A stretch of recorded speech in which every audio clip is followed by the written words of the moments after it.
What's going on, YouTube world? Welcome back to my channel, Mixedbydres. I am your host. Today we're going to be talking about EQ. I had somebody reach out to me and tell me that when they cut the low end on their vocal, sometimes they don't know if it's the right move for their mix, which is a great question, and it's a pretty good observation because it is going to vary depending on your mic, the room acoustics, mic placement, and a bunch of different number of factors. So today I just kind of want to lay a basic foundation that you can follow pretty much for any vocal and any mix. So we're gonna jump right into it. This vocal right here is by an artist named Lindsey The Real. The song is called Worry. I'm gonna start and show you where I ended up, and then this is just a duplicate of the above vocal. I just took off all the plugins, and I'm gonna start from scratch and show you how I'm gonna kind of start the basic EQ on this. This is gonna be the first step of my chain. All right, so here we go. And this is for the ones feeling stressed out. This is for the ones feeling down. Trying to figure it out, yeah. We just trying to figure it out, yeah. All right, we get the gist of it. Now let's listen to the dry vocal. And this is for the ones feeling stressed out. This is for the ones feeling down. Trying to figure it out, yeah. All right. So already I can hear a lot of low end issues that we're gonna have to clean up. Let's listen to that real quick with the beat. And this is for the ones feeling stressed out. This is for the ones feeling down. Trying to figure it out, yeah. See, it seems like the beat and the vocal are just not meshing. They don't feel like they're one and the same, and that's definitely a goal whenever mixing music. So grab an EQ, whatever EQ you want. I'm gonna go with the Neutron Elements. Let's see here. Okay. Turn the compressor off. Nope, don't want that. Okay. I'm going to start with the low cut, also known as a high pass filter.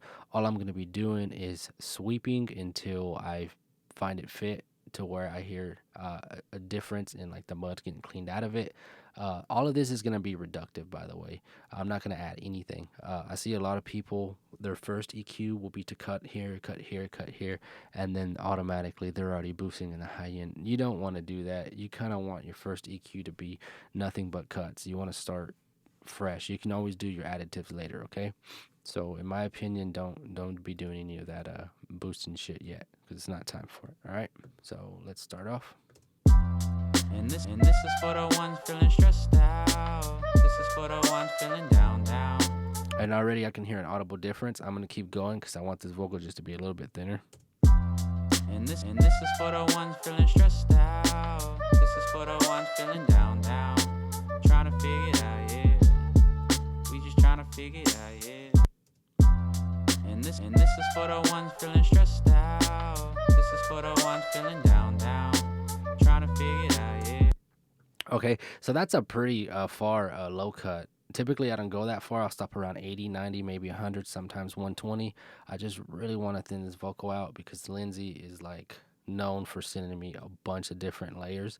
So I always want to make sure I clean up the low end best I can, and then I can always go back and add some of that low end and some of that presence back in, via an aux track or something.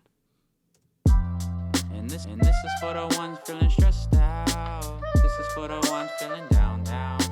Trying to figure it out, yeah. We just trying to figure it out, yeah. And this is for the ones feeling stressed out. Okay, so just cleaning up more of that low end. Nothing crazy. I'm going down about 3.6 on the decibel range here. And this is for the ones feeling stressed out. So I'm starting to get a little bit of nasal. I can hear that. And this is for the ones feeling stressed out. This is for the ones feeling down. Trying to figure it out, yeah. We just trying to figure it out, yeah. And this is for the ones feeling stressed out. This is for the and this is for the ones feeling stressed out. This is for the ones feeling down. See how much smoother it is by taking out some of the nostril, because maybe he's singing through the nose a little bit too much. So let's hear it in relation to the beat.